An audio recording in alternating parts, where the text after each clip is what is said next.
الحمد لله الذي أنعمنا بنعمة الإيمان والإسلام والصلاة والسلام على أشرف الأنام سيدنا ونبينا وحبيبنا وشفيعنا وقرة أعيننا ومولانا محمد صلى الله عليه وسلم.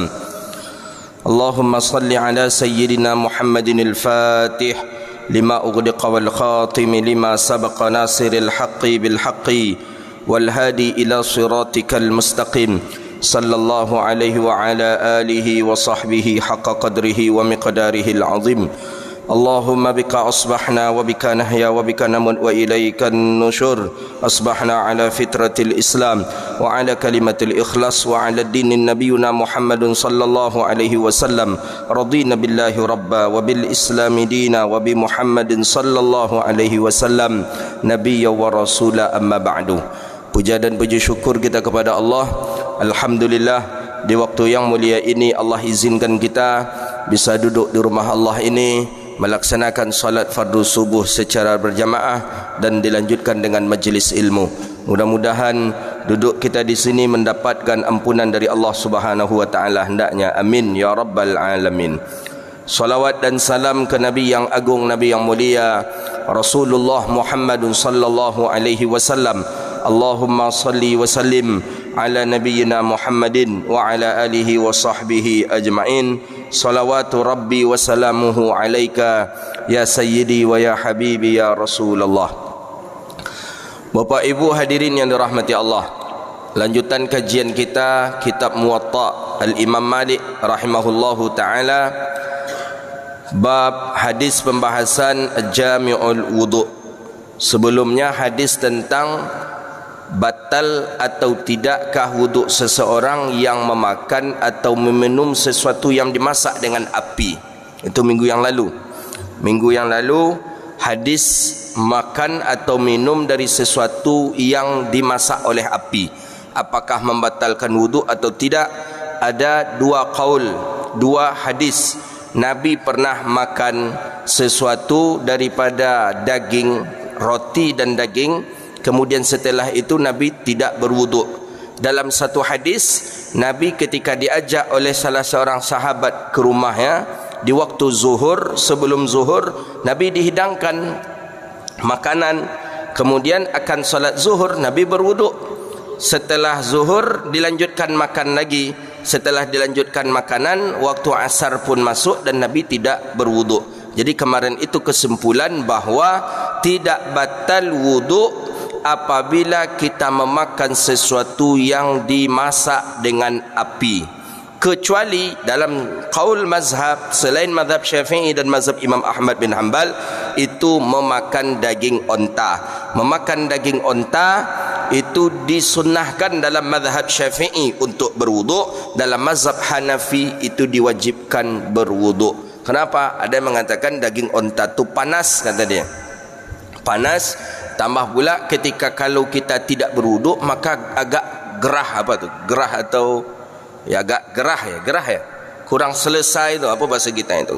Agak kurang nyaman lah kita salat, maka dianjurkan berwuduk agak dingin sedikit daripada tubuh, dingin daripada kepala kita. Itu dia. Tapi selain daripada itu tidak. Yang disunahkan cuma kita berkumur-kumur, disunahkan mencuci mulut, disunahkan dengan mencuci tangan. Itu kesimpulan kajian yang minggu lalu yang kita bahas. Hari ini masuk ke pembahasan yang baru, Jami'ul Wudu'. Hadis Imam Malik qala, Imam Malik rahimahullahu ta'ala, an Hisham ibn Urwah an abihi anna Rasulullah sallallahu alaihi wasallam su'ila an istitabah. Jadi hadis ni daripada Hisham bin Urwah. Hisham bin Urwah dari bapaknya langsung dari Rasulullah. Jadi ini termasuk sanad daripada sanad Ali, tinggi, karena hitungan jumlah orangnya sampai ke Imam Malik itu sedikit. Ayahnya Urwah maksudnya Urwah daripada Hisham, Hisham daripada Imam Malik. Sedikit kan? Dia semakin sedikit jumlah bilangannya sampai ke Rasulullah, itu sanad itu berarti semakin tinggi dia. Jadi Urwah, Hisham, langsung ke Imam Malik. Imam Malik nanti Imam Syafi'i, Imam Muzani, kemudian terus sampai pula lah ke kita sanadnya. Ini termasuk sanad yang ali. Ada satu lagi, Imam Malik ke Imam Nafi', Imam Nafi' ke Abdullah ibnu Umar, Abdullah ibnu Umar langsung ke Rasulullah sallallahu alaihi wasallam. Jadi nampak Imam Malik ni di kurun generasi salaf. Jadi yang salafi yang sebenarnya itu Imam Malik. Ulama 4 mazhab itu yang salafi sesungguhnya Imam Malik, Imam Syafi'i, Imam Hanafi, Imam Hanbali. Ini di generasi yang ketiga. Yang salaf itu kan disebutkan oleh Rasulullah, khaira qarnun qarni, sebaik-baik generasi-generasiku kata Nabi. Ini generasinya para sahabat. Thumma alladhi yalunahum, kemudian generasi setelah generasinya Nabi para sahabat tabi'in. Thumma alladhina yalunahum, sampai situ saja kata Rasulullah. Tidak yang keempat, tidak yang kelima, tidak yang ketujuh.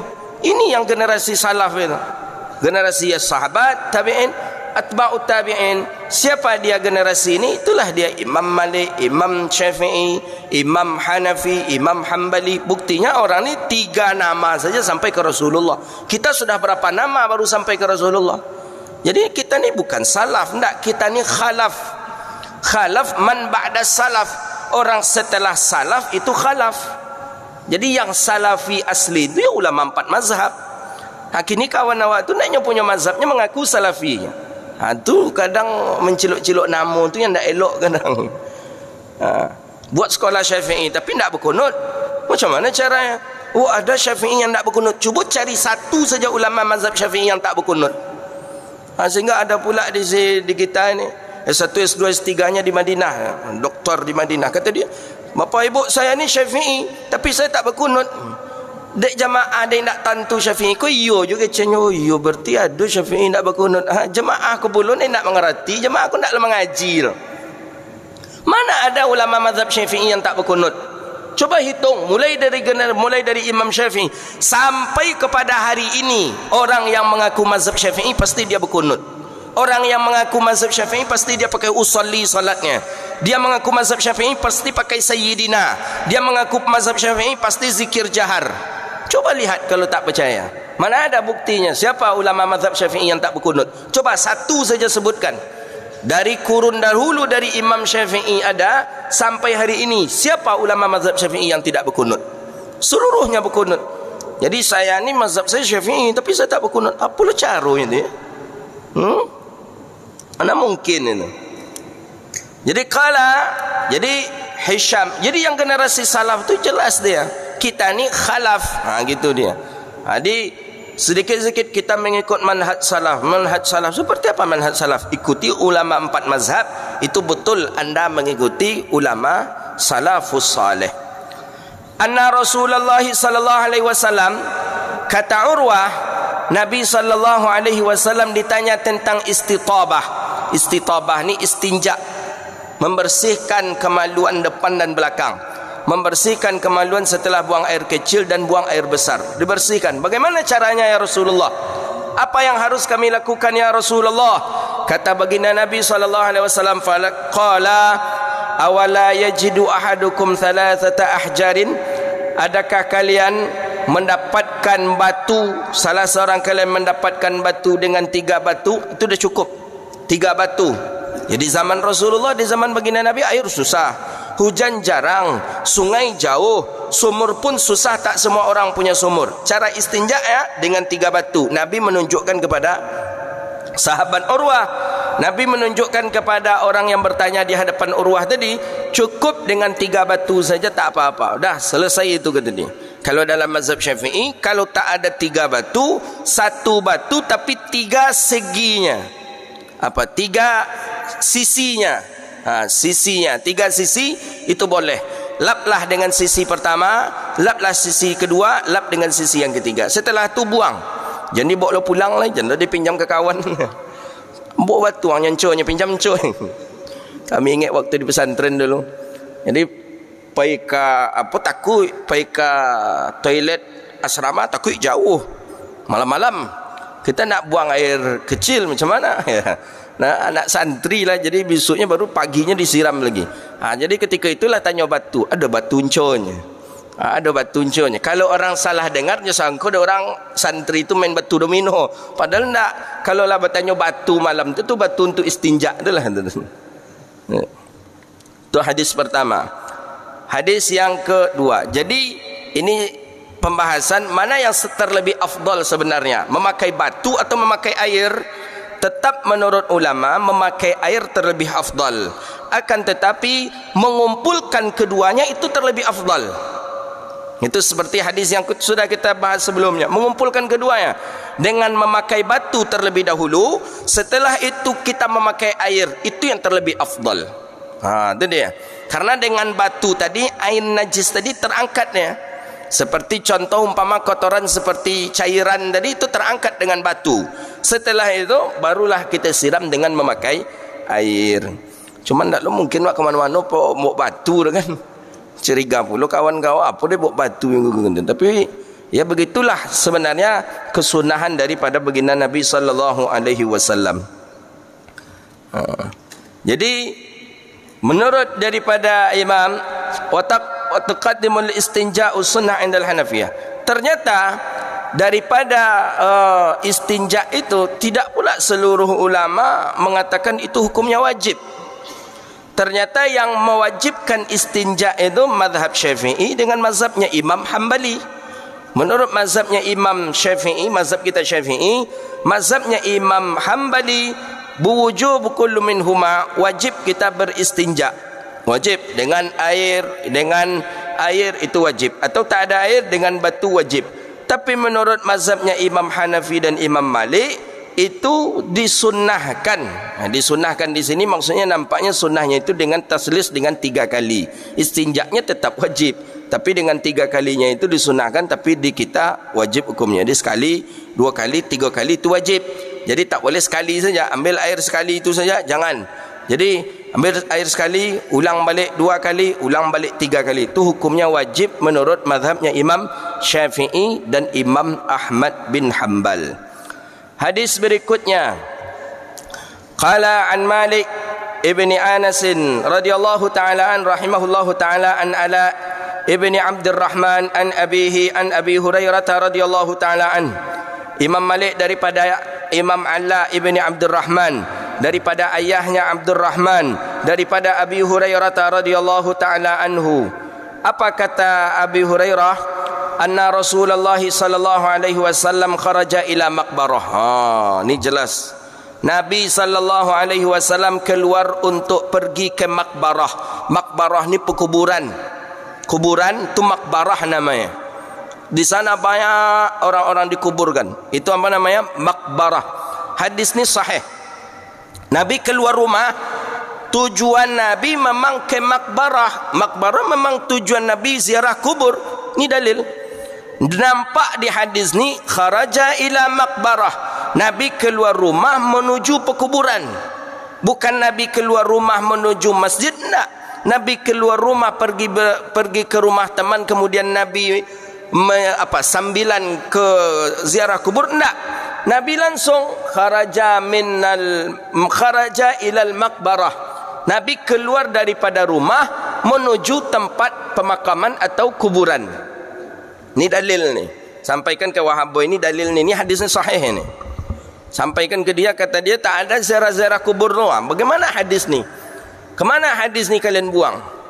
Sehingga ada sedih sekali cerita 3 hari yang lalu. Dia adiknya ada kena virus virus COVID Wahabi tadi. Jadi emosi saya, kata dia. Oh, saya dapat kisah itu ketika dia kemarin di daerah Tandun, ada daerah sana, daerah nama daerahnya apa ya? Lupa saya nama daerahnya, ada desa. Kata dia, adik saya keterlaluan sekali, Ustaz, kata dia. Kenapa, kata saya?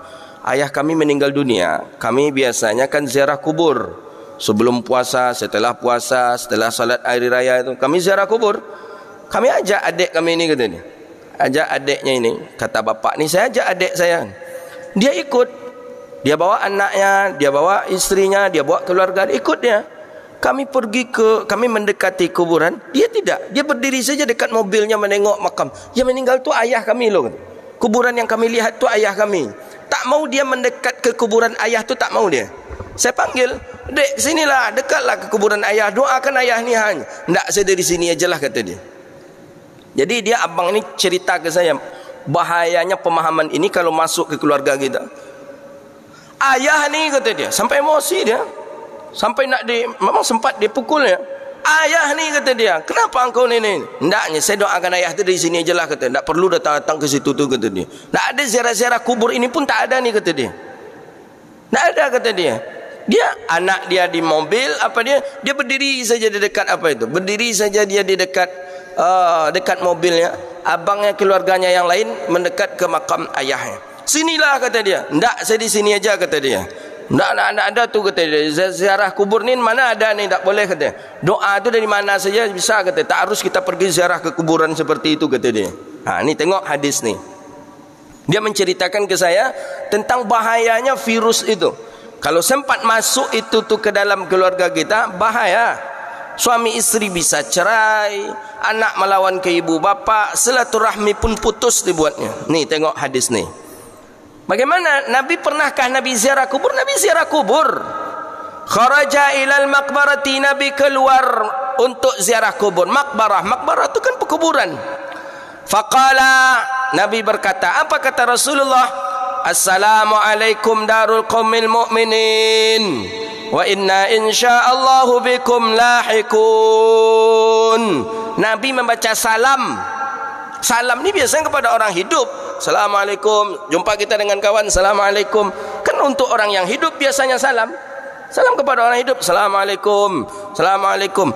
Ini kepada orang yang mati, ini kepada orang yang sudah meninggal dunia, Nabi membaca Assalamualaikum di kuburan.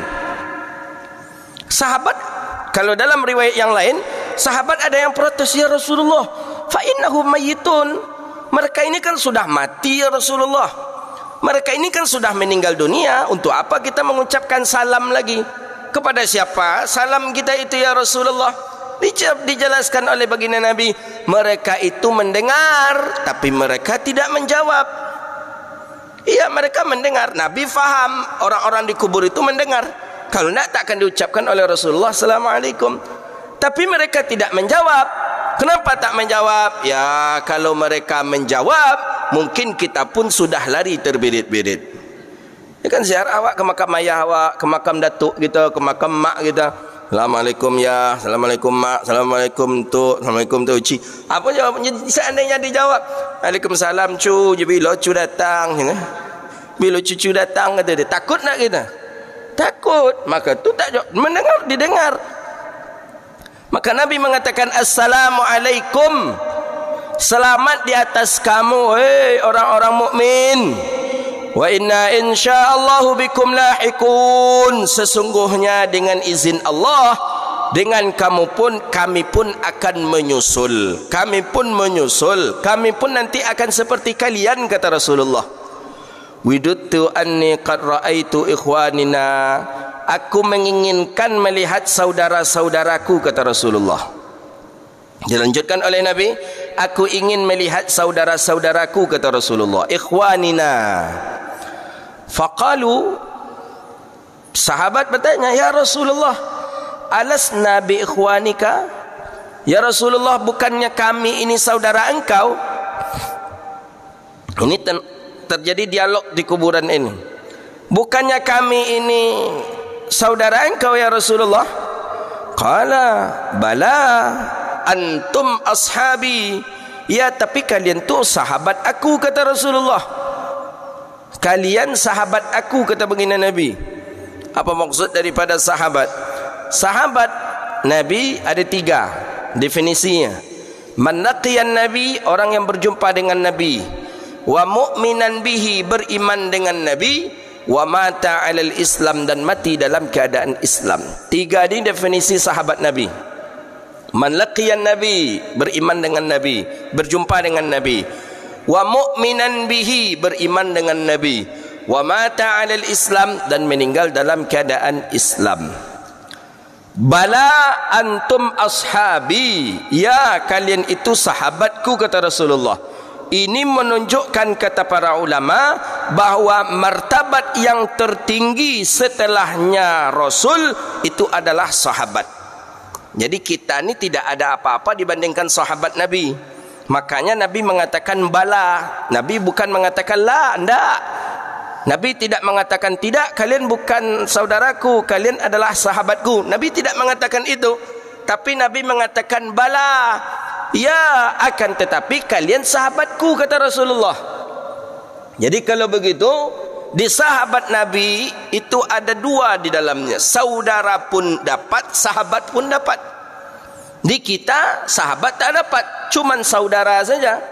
Maka oleh karena itu, derajat tingkatan sahabat dibandingkan dengan kita, kata para ulama, disebutkan satu orang sahabat itu sama dengan 500 wali Allah. 500 orang-orang soleh, wali-wali Allah berkumpul. Duduk satu orang sahabat Nabi. Yang satu sahabat Nabi ini sama dengan 500 para wali min awliyaillah. Itu tingkatan sahabat. Jadi para sahabat Nabi itu wali Allah, ya. 500 wali Allah di zaman kita itu sama tingkatannya dengan satu orang sahabat Nabi. Bayangkan itu. Ya, sahabat Nabi pernah melihat Nabi, solat diimami oleh Nabi, tangannya dipegang oleh Nabi. Apa lagi? Kegalauannya bertanya dengan Nabi, duduknya dengan Nabi, makannya dengan Nabi, perangnya dengan Nabi, imannya dengan Nabi, seluruhnya dengan Nabi. Maka 500 orang soleh, para wali min awliyaillah, satu orang sahabat Nabi itu sama bandingannya. Maka oleh karena itu, ada 5.000 orang sahabat Nabi dikuburkan di Baqi'. Berarti ada sekitar berapa ribu orang soleh yang ada dimakamkan di Taman Baqi'. Jadi kalau seandainya ada satu orang saja sahabat Nabi di kuburan umum umpamanya, seperti kuburan kita di Senapelan itu, satu orang saja sahabat Nabi dikuburkan di situ, seluruh orang-orang yang dikuburkan di sana itu sudah mendapatkan pertolongan daripada Allah. Ini. Cuman di kita tidak ada sahabat Nabi. Nama sahabat ada Abu Bakar, lah meninggal Pak tu kan. Pak Umar baru petang lah meninggalnya baru ada. Cuman dia tak sahabat Nabi, namanya saja dengan nama sahabat Nabi SAW. Jadi sahabat Nabi tetap orang yang paling tinggi martabatnya. Nabi kemudian sahabat. Maka ulama hadis mengatakan seluruh sahabat Nabi itu udul tu adil. Sahabat Nabi setelah masuk ke dalam Islam, yang sahabat betul-betul perawi periwayat daripada hadis, tak pernah melakukan dosa besar. Dosa besar yang menggugurkan dia sebagai saksi. Itu kajian kami malam kemarin itu. Yang ada dosa yang seseorang apabila melakukan dosa itu dia tak boleh lagi menjadi saksi. Batal saksi dia, rusak persaksiannya kalau dia pernah melakukan dosa itu. Itu Imam Ghazali mengatakan dosa itu diantaranya apa saja kemarin? Qatlun, membunuh, berzina, apa lagi? Menuduh orang berzina, bersumpah dengan sumpah yang palsu. 4 maksiat ini menggugurkan seseorang sebagai saksi. Jadi kalau dia diminta jadi saksi, saksinya batal. Maka kalau kita diminta oleh orang jadi saksi nikah, atau jadi saksi jual beli, atau jadi saksi hibah, atau jadi saksi wakaf, atau jadi saksi di persidangan, kalau pernah melakukan maksiat yang 4 ni, elok kita tolak. Tak usah saya. Dia apa pak? Tak usah lah, tak usah. Dia apa pak? Yang sabar kayaknya. Dia pernah membunuh dan itu takutnya kan. 4 dosa kata Imam Ghazali tak boleh gugur kesaksiannya. Ini yang menyebabkan kata para ulama itu akan terjadi di akhir zaman daripada anak-anak zina yang banyak. Maksudnya hasil daripada hasil zina yang banyak. Ni zina, kenapa zina? Bukan ayah maknya yang melakukan zina sebelum menikah, bukan. Karena akad nikahnya yang dianggap tidak sah oleh sebagian para ulama menghasilkan anak dengan anak zina. Saksi Saksi termasuk syarat tak? Adanya wali, adanya saksi, adanya ijab kabul. Saksi sudah tak sah, saksi sudah dianggap fasik, saksi sudah dianggap batal, berarti tinggal dua. Maka bahaya, berat dia. Kadang kita anak nak nikah, yang jadi saksi siapa? Wali kota. Yang jadi saksi siapa? Bupati itu cik, wali kota ko cik. Yang jadi saksi siapa? Gubernur, wakil gubernur. Ulama jadikan saksi nikah anak tu. Ulama jelas dia. Kalau bupati, wali kota, bukan kita suuzon kepada mereka, tidak. Jangan bilang pula ustaz tu copek suuzonnya. Tidak, bukan. Tapi melihat daripada perjalanan karir, melihat perjalanan seseorang kan nampak. Kalau ulama kan jelas. Dari lahir sudah di pesantren, di pesantren, di pesantren, di pesantren, di pesantren, di pesantren, sampai mengabdi di pesantren pun. Tak kenal dia dengan dunia-dunia seperti orang yang seperti itu. Yang bagus kita minta jadi saksi. Ya Tuan Guru, Syekh, tolong jadi saksi nikah anak saya. Itu afdal itu. Ini enggak, nanti jadi apa, saksi nikah anak saya nanti presiden dengan menteri ni. Imam Ghazali mengatakan bisa gugur kesaksian seseorang dengan melakukan maksiat yang 4 tadi dia. Membunuh, berzina, apa lagi? Menuduh orang berzina, bersumpah dengan sumpah palsu. Gugur kesaksian. Kalau gugur kesaksian, ya berarti rusak sebuah akad dengan gugurnya kesaksian. Maka berat sekali masalah dari masalah persaksian ini, berat sekali. Mesti harus adil. Sahabat Nabi setelah masuk Islam, setelah mengucapkan 2 kalimat syahadat, sahabat Nabi setelah setia bersama Rasulullah, maka seluruhnya adil, tak pernah melakukan maksiat itu lagi. Tak pernah lagi untuk membunuh tidak hak kecuali perang. Tidak pernah lagi melakukan zina, tak pernah lagi melakukan menuduh orang berzina, tak pernah lagi bersumpah dengan sumpah yang palsu. Maka hati-hati kita. Mazhab Syafi'i agak ketat kalau dalam persaksian, Pak. Dalam hal saksi, mazhab Syafi'i ketat. Mazhab Syafi'i ada 2 qaul itu dalam saksi itu. Memang satu qaul mengatakan tidak sah dia saksinya kalau nyata dia melakukan kemaksiatan itu. Sebagian mengatakan sah tapi dihukum dengan makruh kalau dia sudah lama bertaubat daripada itu. Dia lama meninggalkan itu, dah lama dia dah taubat kepada Allah. Ada qaul mengatakan dia sah. Maka dalam mazhab Syafi'i ada yang kita makruh mengikut mazhab Hambali, makruh mengikuti imam tu imam fasik.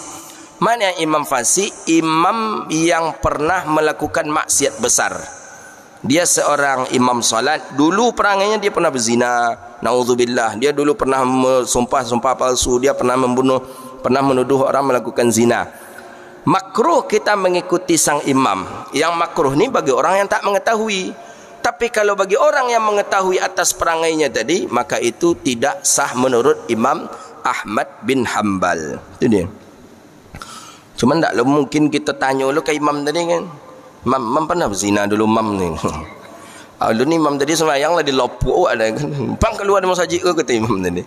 Nuduh saya engkau kata imam. Jadi itu sahabat Nabi. La engkau sahabatku. Bal antum ashabi, kalian ini sahabatku kata Rasulullah sallallahu alaihi wasallam.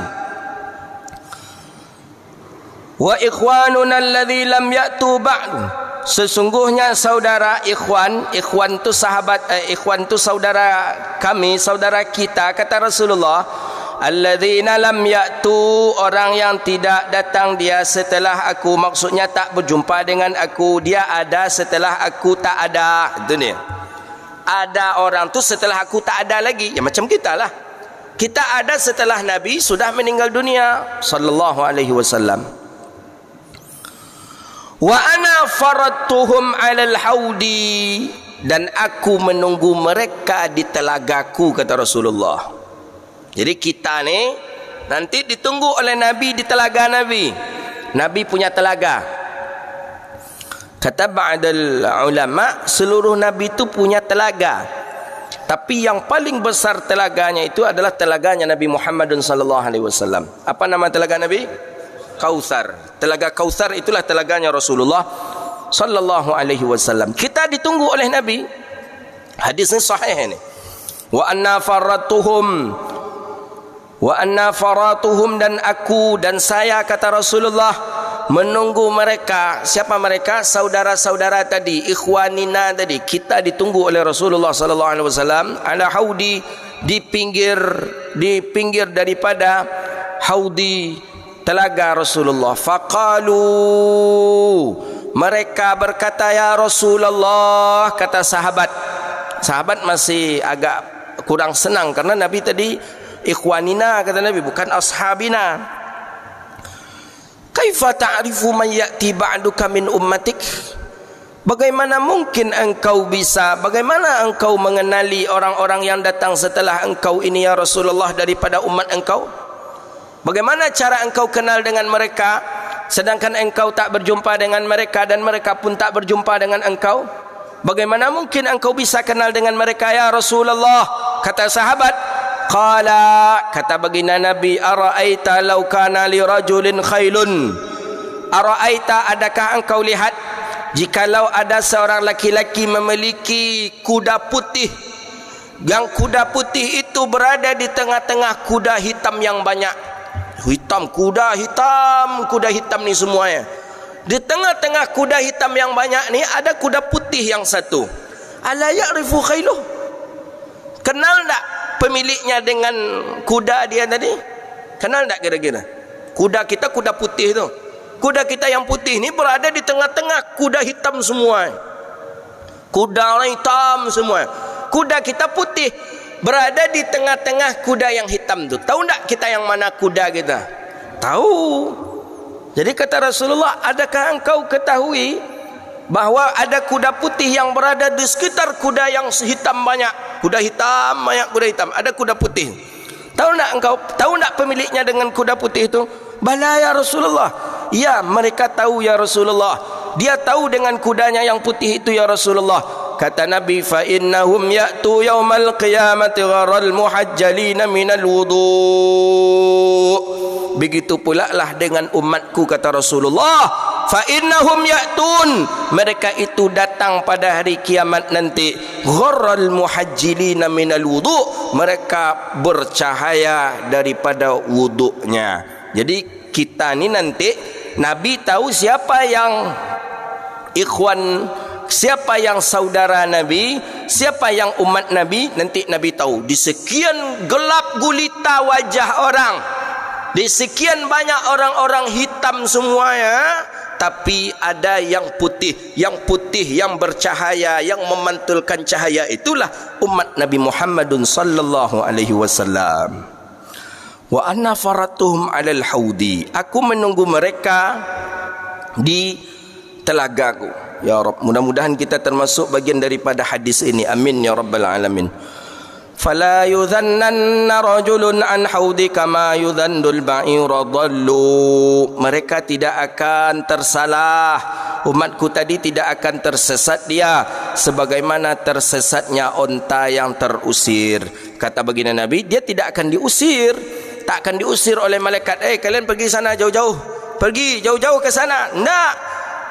Umatku tadi tidak, yang putih wuduk, yang bersih daripada wuduknya tadi tidak, kata Rasulullah. Faunadihim, aku panggil mereka, kata baginda Nabi. Kita dipanggil nanti oleh Nabi. Ala halluma, ala halluma, ala halluma, hei ke sini kalian, kata Rasulullah. Ya Allah, mudah-mudahan kita termasuk orang yang dipanggil oleh Nabi SAW. Ala halluma, ala halluma, ala halluma, hei kekasihku, hai umatku, kata Rasulullah, ke sini. Nabi menunggu di pinggir telaga Nabi. Nabi menunggu di pinggir telaga Nabi, ke sini hai. Sama dengan orang tua memanggil anak-anaknya, nak sini nak, sini nak, datang sini nak. Nabi memanggil umat-umatnya nanti yang selalu berwuduk, yang selalu gharal muhajjalin, ke sini, kata Rasulullah, ke sini. Nabi langsung yang memanggil ke sini. Fa yuqalu innahum qad badalu ba'daka faqulu. Bagaimana ternyata ada orang-orang yang hitam itu pun menoleh. Orang-orang yang hitam itu pun menoleh kepada baginda Nabi, tapi mereka tidak melakukan wuduknya dengan secara rutin, tapi mereka tidak ada cahaya sedikit pun. Faqulu fasuhqa fasuhqa. Yang hitam tadi fasuhqa fasuhqa. Jauh, menjauh, kata baginda Nabi sallallahu alaihi wasallam. Hadis ini tawaffani muslima wa alhiqni bisalihin. Sampai sana hadis. Maksud al-hiqni, jadi ghurral muhajjalin tadi itu siapa dia orangnya? Ada dua pendapat ulama tentang ghurral muhajjalin tadi, orang yang melebihkan wuduk. Pendapat yang pertama mengatakan ghurral muhajjalin membasuh lebih daripada batasan wuduk tu ghurral muhajjalin. Seperti basuhan tangan ini cuman sampai siku, kita basuh sampai lengan. Itu pendapat pertama. Nanti ada nih selisih pendapat pertama yang kedua. Pendapat yang kedua, maksud ghurral muhajjalin itu bukan basuhan, tapi maksud ghurral muhajjalin itu adalah idamatil wudu, selalu berwuduk. Batal wuduknya, wuduk lagi. Batal wuduknya, wuduk lagi. Batal wuduknya, wuduk lagi. Dua maksud ghurral muhajjalin. Maksud daripada orang yang bercahaya nanti di hari kiamat ghurral muhajjalin, orang yang berlebih basuhan daripada basuhan yang ditentukan. Itu pertama. Kedua, yang dimaksud daripada situ adalah orang yang selalu berkekalan wuduk. Selalu berwuduk. Setelah berwuduk, berwuduk lagi. Setelah berwuduk, berwuduk lagi. Berwuduk, berwuduk lagi. Dari pendapat yang dua ini, mana pendapat yang banyak dipakai para ulama? Kita tengok apa kata Syekh Zakaria Kandalawi rahimahullahu taala, bahwa menurut mazhabnya Imam Maliki dimakruhkan seseorang untuk italatul ghurrah wa hiya ziyadatun fi ghaslil a'dha'il wudu', membasuh berlebihan dengan anggota wudu. Itu dalam mazhab Maliki hukumnya makruh. Nih, kita ditegur oleh orang-orang mazhab Maliki ketika kuliah di Sudan. Kita orang Indonesia kalau berwudu itu kan memang macam basah. Memang basah. Orang mazhab Maliki enggak, dia sedikit saja. Itu mazhab Maliki. Di kita basah. Jadi pernah teman-teman kita dikatakan oleh orang-orang di Sudan, anta ghasalta wala, kalian mandi kan atau berwuduk, katanya. Kan kita memang basah semuanya. Menurut mazhabnya Imam Maliki, makruh melebihkan basuhan di luar daripada batasan fardu. Jadi kita batasan tangan sampai mata siku, kita lebihkan sampai ke lengan, itu hukumnya makruh. Menurut mazhab Imam Maliki, maksud ghurral muhajjalin tadi bukan memanjangkan atau melebihkan basuhan, tapi apa? Menurut Imam Maliki, maksud dari ghurral muhajjalin adalah idamatul wudu, mengekalkan wudu. Maksudnya batal wudu, wudu lagi, batal wudu, wudu lagi. Itu tuh nanti yang bercahaya, kata Imam Malik. Tapi kata para ulama yang lainnya, jadi menurut Imam Malik membasuh berlebihan dengan basuhan itu hukumnya makruh. Tapi kata ulama yang lain, itu tuh kedua-duanya berlaku. Baik dia basuh dengan melebihkan batasan basuhannya, atau dia berulang-ulang dalam berwudu. Karena ada hadis Nabi. Kata Rasulullah, man istata'a minkum ayyatila ghurratahu falyaf'al. Kata baginda Nabi, siapa yang sanggup daripada kalian untuk memanjangkan basuhannya, melebihkan basuhannya, falyaf'al, maka hendaklah dia untuk melakukannya. Jadi jelas kedua-duanya boleh. Cuma kalau kita mazhab kita Maliki, kita ambil satu saja, bahwa yang disebut dengan ghurral muhajjalin adalah orang-orang yang senantiasa dalam berwuduk, itu dalam mazhabnya Imam Maliki. Tapi kita pakai kedua-duanya, melebihkan basuhan atau daripada batasan yang atau daripada berulang-ulang daripada wuduk kita. Itu dia. Jadi yang dimaksud dengan cahaya di sana itu adalah cahaya nur atam. nur wajhi, bercahaya daripada wajahnya. Kenapa bercahaya daripada wajahnya? Karena dia selalu berwuduk, kemudian dia selalu melakukan sujud.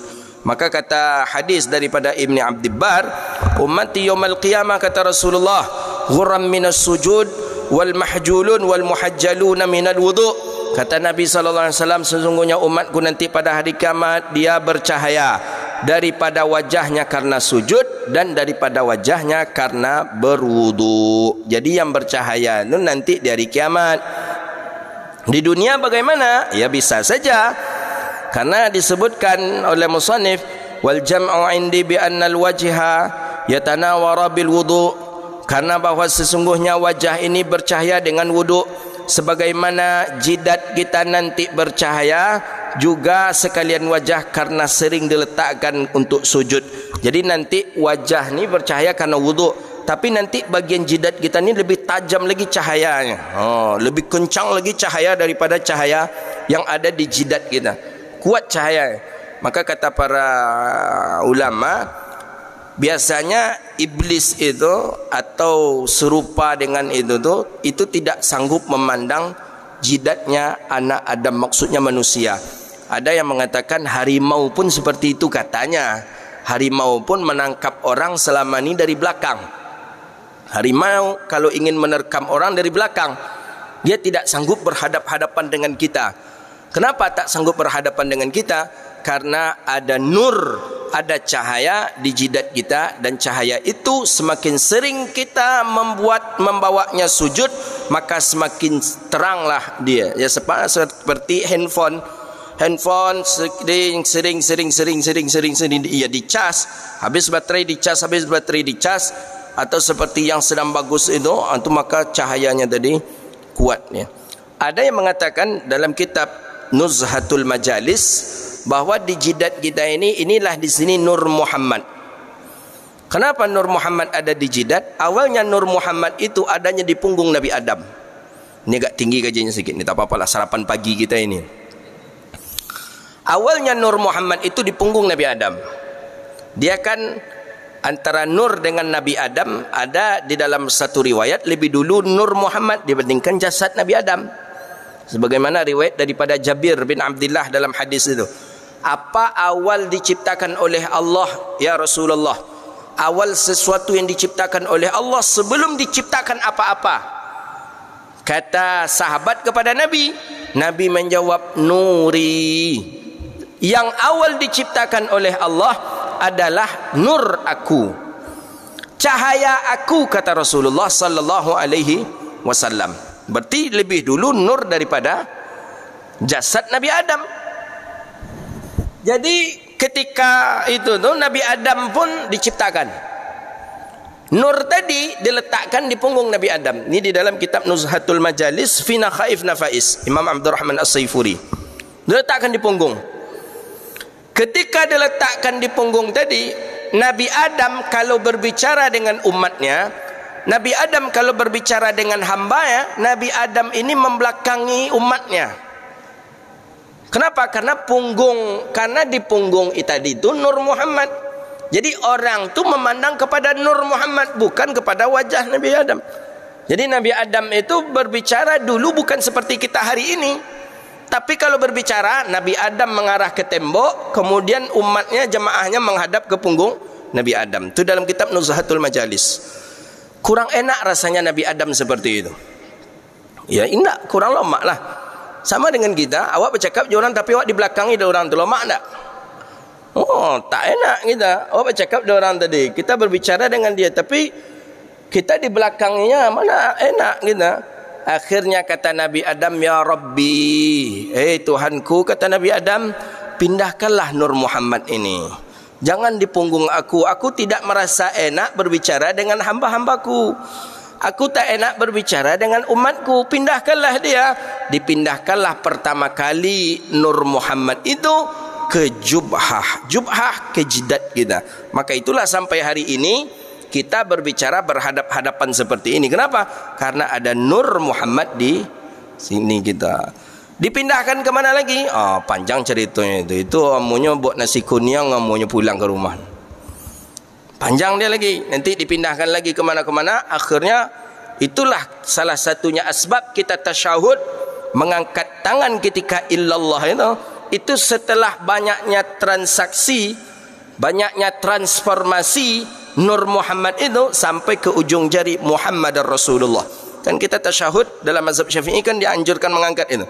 Sebagaimana dalam Bahjatun Nufus Mukhtasar Sahih Bukhari juga disebutkan itu. Diangkat pas illallah. At-tahiyyatul mubarakatus salawatut thayyibatu lillah. Assalamu alayka ayuhan nabiyyu wa rahmatullahi wa barakatuh. Assalamu alayna wa ala ibadillahi salihin. Ashhadu an la ilaha illallah. Sekali saja, bidunil istimrar, tidak bergerak-gerak. Sekali illallah. Wa ashhadu anna Muhammadar Rasulullah. Mata disunahkan memandang ke telunjuk. Buka dalam kitab-kitab mazhab Syafi'i, seluruhnya hampir kitab mazhab Syafi'i menjelaskan seperti itu. Wa ashhadu anna Muhammadar Rasulullah. Kenapa ketika asyhadu anna Muhammadar Rasulullah tu mata memandang ke sini? Karena transformasi daripada Nur Muhammad yang dari wajah tadi pun sampai ke situ. Panjang ceritanya. Nanti kapan-kapan kita buka. Itu dalam kajian Nur Muhammad. Bagusnya kalau saya membahas itu dalam kajian ketika Maulid Nabi. Hampir Maulid Nabi.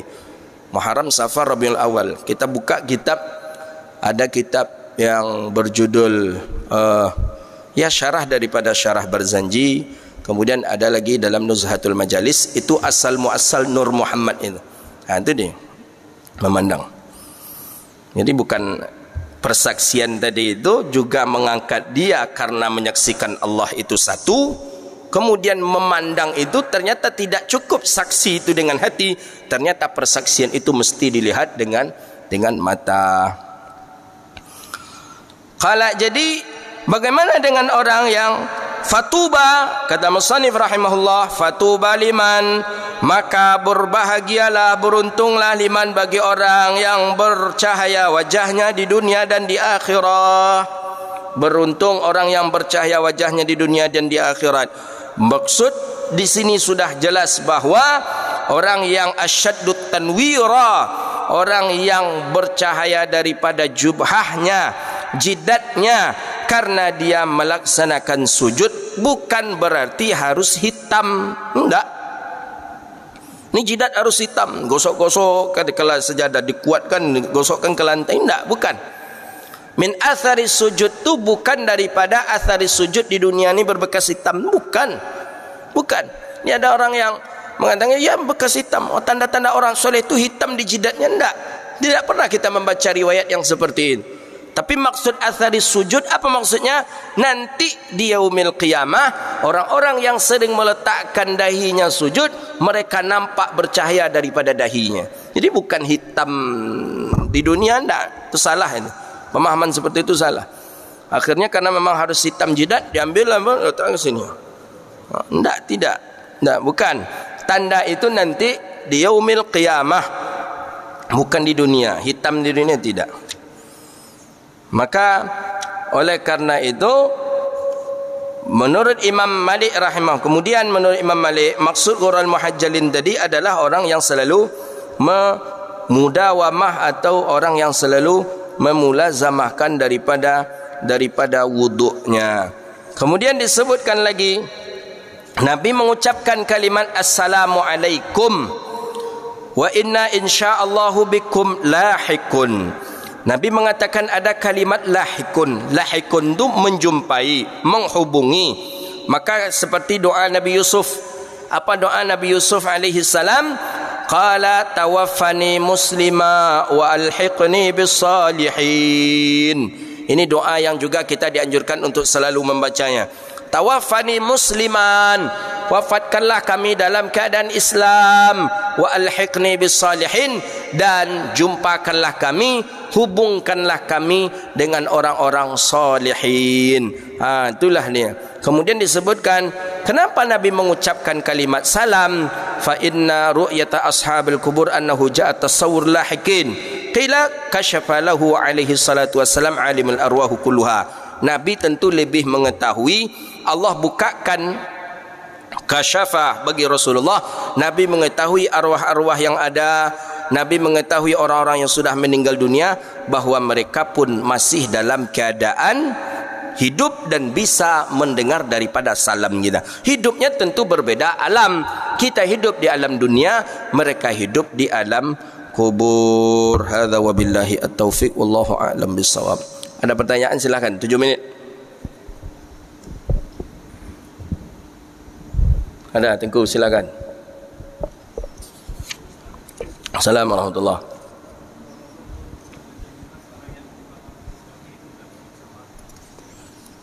Orang yang dimakamkan di Baqi' mendapatkan syafaat Nabi sallallahu alaihi wasallam. Ya, betul. Jazakallah. Terima kasih. Apakah orang-orang yang dimakamkan di Baqi' itu mendapatkan syafaatnya Nabi sallallahu alaihi wasallam? Iya. Maka di sini disebutkan oleh Imam Zakaria Kandahlawi rahimahullahu taala, karena fazahir bil Baqi' faqala liyahsil lahum thawabut tahiyyat. Kenapa orang di Baqi' mendapatkan syafaat? Syafaat ini kan pertolongan dari Nabi Muhammad sallallahu alaihi wasallam, karena mereka mendapatkan doa dari Nabi sallallahu alaihi wasallam. Nabi mengucapkan salam, assalamualaikum ya ahlil Baqi', selamat ke atas kalian hai saudara-saudara Baqi', hai orang-orang Baqi'. Baqi' itu pekuburan umum. Wa inna insyaallahu bikum lahikun. Dalam riwayat yang lain Nabi membaca doa, Allahumma ufir li ahlil Baqi', ya Allah ampunilah dosa orang-orang Baqi'. Itu doa Nabi Muhammad sallallahu alaihi wasallam. Jadi kata mazhabnya Imam Maliki, doa Nabi itu kan tidak muqata'ah. Doa Nabi itu kan istimrar, selalu dan selalu berfungsi doa dari Rasulullah. Nabi berdoa ketika hidup, ya Allah ampunilah dosa orang Baqi'. Apakah orang Baqi' yang ada ketika itu saja, atau tetap berlanjut siapa saja yang dikuburkan di Baqi' sampai hari kiamat tetap dapat doa dari Nabi Muhammad? Menurut mazhab Maliki adalah mulai dari doa Nabi sallallahu alaihi wasallam sampai hari kiamat, siapa saja yang dikuburkan di Baqi' dapat dia syafaatnya Nabi Muhammad sallallahu alaihi wasallam. Dan memang saya perhatikan orang-orang yang dikuburkan di Baqi' itu tidak sembarangan orang. Imam Ibnu Hajar Al-Haythami, Syekhul Azhar Imam Sayyid Tantawi, ulama-ulama umumnya yang al-arifin billah, yang mereka mencita-citakan meninggalnya di Baqi', itu memang Allah takdirkan mereka mendapatkan Baqi'. Jadi dapatkah syafaat orang yang dikuburkan di Baqi'? Ya, mereka dapat syafaat pertolongan daripada Allah Subhanahu wa taala dengan melalui Nabi Muhammad sallallahu alaihi wasallam. Ada yang lain? Silakan Pak, ni dulu. Ni dulu. Assalamualaikum warahmatullahi wabarakatuh. Ziarah kubur tadi Ustaz, kan ada yang 7 hari, 14 hari, 21, 40 itu ada sunnahnya atau bagaimana Ustaz? Assalamualaikum warahmatullahi wabarakatuh. Jadi terima kasih. Jadi ziarah kubur ini apakah ada bilangan yang ditentukan? Seperti mungkin 9 hari, 7 hari, 14 hari, 21 hari ziarah kuburnya? Tidak. Bilangan itu tidak ada ditentukan oleh para ulama. Cuma kenapa orang-orang kita, wabil khusus di daerah kita di Indonesia, menentukan hari-hari yang seperti itu? Karena agak saya lihat ya, nampaknya lebih kepada untuk memudahkan menghitungnya. Bila kita berkumpul sama-sama lagi malam ke-7, habis tu yang ke-14, 7 4 boleh. Habis tu 3 kali 7 malam ke-21. Setelah tu 50, ada yang buat 40. Setelah tu 100, ada yang 1000. Kan bilangan-bilangan yang mudah untuk kita ingat. Kalau umpamanya 8, siap 8? Seboleh. Sudah itu boleh. Jadi kan payah jadi bilangan. Jadi bilangan itu tu bilangan yang memudahkan saja. Aku dituduh pula kita sampai macam meniru Hindu, Buddha, enggak. Tidak. Jadi dalil untuk menentukan hari itu tidak ada. Cuma untuk itu kan untuk tahlilan ya, untuk tahlilan atau kenduri kematian. Tapi kalau untuk seperti Allahumma shalli ala Muhammad, kita menziarahi kubur orang yang baru saja kita kuburkan, itu memang ada anjuran. Ada anjuran dalam riwayat hadis, seeloknya selama 7 hari itu kita bolak-balik ke kuburan tadi. Kita baru menguburkan saudara kita pertama, besok balik lagi, besok ziarahi lagi, besok ziarahi lagi, besok ziarah. Karena kata dia dalam riwayat hadis, sesungguhnya malaikat mungkar dan nakir selama masa waktu 7 hari itulah dia bertanya kepada jenazah atau mayit. Jadi ketika kita datang mendoakan, memberikan pahala baca Yasin, Quran kepada saudara kita, malaikat mungkar dan nakir pun dia akan pergi dan menghindar daripada itu. Apa yang kan diazab lagi orang yang sudah didoakan. Itu dia. Jadi jangan kita tinggalkan, tak kita kunjungi lagi 7 hari bolak-baliklah kita. Itu jelas dalam riwayat hadis, banyak kitab-kitab menjelaskan itu. Kalau bisa seeloknya 2 kali dalam sehari itu. Di waktu pagi satu, nanti waktu sebelum matahari terbenam satu. Pagi satu, sebelum matahari terbenam satu. Pagi selama 7 hari. Itu yang terlebih afdal kita menziarahi kubur orang yang baru saja meninggal dunia. Kalau yang sudah lama meninggal dunia dianjurkan di hari Senin, dianjurkan di hari Sabtu, dianjurkan di hari Kamis dan di hari Jumat. Begitu dia. Amalan ulama-ulama salaf dahulu kala itu menziarahi kubur. Menziarahi kubur. Amalannya itu menziarahi kubur. Kita ada rencana nak membuka program ini, cuma karena ya Covid ini dan ini PPKM, mudah-mudahan sampai level lompek lah, nak ada level-level berikutnya lagi, mudah-mudahan ya. Kita ada program nak ziarah kubur ulama wali Riau, Sumatera Barat. Jadi kita mulai dulu dari start dari Senapelan, Masjid Raya Senapelan, lanjut kita ke Kabun, makamnya Syekh Haidarus, lanjut ke Pulau Gadang, makamnya Syekh Ja'far, lanjut kita ke Tanjung Alai, makamnya Syekh Abdul Rahman, terus ke Desa Batu Bersurat, ke makamnya Syekh Abdul Ghani Al-Khalidi, terus sampai ke Payakumbuh, masuk ke Mungka, sesaat Mungka, ke Padang Japang. Banyak ulama-ulama itu, terus ke Candung, Syekh Sulaiman Ar-Rasili, naik ke atasnya lagi guru beliau, Syekh guru beliau itu yang ada di Mengkudu, apa namanya itu daerahnya, terus masuk ke Biaro, Syekh Maksum Biaro, terus sampai ke Ulakan, terus putar balik arah ke Malalo, Syekh Zakaria Labaisati, ke Solok dulu, sampai pula kita ke sini. Kan kita ziarahi makam-makam ulama. Nanti khusus kita di daerah Riau saja kita jalani pula, daerah Rohil, Mengkalis, daerah Rohul, itu banyak itu makam daripada makam ulama. Itu amalannya orang-orang soleh dulu. Orang-orang soleh dulu dia mengunjungi daripada makam-makamnya ulama. Imam Nawawi itu memakai himar, keledai dari Syria, Damaskus ke Kairo. Berapa jauhnya itu? Tujuannya cuma menziarahi makam Imam Syafi'i. Sampai di Kairo tu cepat beliau turun. Beliau membawa muridnya satu. Turun Imam Nawawi. Imam Nawawi dengan Imam Syafi'i kan tak apa jauh ni. Jauh gurun, jauh generasi. 600 tahun, 500 tahun lah perbedaannya. Tapi Imam Nawawi ini memang selama ini mazhabnya Syafi'i. Dia beramal dengan amal mazhab Syafi'i. Turun Imam Nawawi. Imam Nawawi turun. Muridnya bertanya, kenapa Syekh ni turun? Padahal jauh lagi, jauh makan Imam Syafi'i itu. Katanya di Giza itu. Giza ke Sayyidah Aisyah itu jauh sekali. Turun Imam Nawawi. Kenapa Syekh? Kenapa turun? Kata Imam Nawawi mengangkat tangan. Setelah turun tu Imam Nawawi mengangkat tangan. Assalamualaikum ya Syekhi. Ya Imami. Salam guru daripada guru-guruku, imam mazhabku. Jadi kata murid, Syekh kenapa berdiri, kenapa angkat tangan? Kata Imam Nawawi, yang tinggi itu kubahnya Imam Syafi'i. Memang dulu kan bangunan belum ada yang tinggi-tinggi. Bangunan yang paling tinggi itu dulu itu makamnya Imam Syafi'i. Makam Imam Syafi'i itu kubahnya tinggi sampai hari ini. Itu arsiteknya dari India atau dari mana ya? Karena yang membuat itu tuh dulu dibaguskan itu tuh zaman Salahuddin Al-Ayyubi. Salahuddin Al-Ayyubi panglima perang mazhabnya Syafi'i. Beliau lah yang membaguskan makam Syafi'i sampai hari ini. Ini dengan Presiden As-Sisi ini lebih bagus lagi kabarnya, lebih cantik lagi makamnya Imam Syafi'i. Jadi Imam Nawawi ziarah kubur, belum sampai ke makam Imam Syafi'i. Maka itu kita kalau ke Madinah, kita masih di atas bis, belum turun. Tapi sudah nampak kita kubah hijau itu angkat sajalah tangan lagi. Angkat tangan dari atas bis, ucapkan Assalamualaikum ya Rasulullah. Salam alaika ya Nabi Allah. Salam alaika ya Sayyidi wa ya Habibi ya Rasulullah. Salam ya Rasulullah. Dengar nak oleh Nabi? Dengar. Kita saja dari sini mengucapkan salam terdengar oleh Rasulullah. Assalamu alayka ayuhan nabiyyu wa rahmatullahi wa barakatuh. Assalamu alayna wa ala ibadillahi salihin.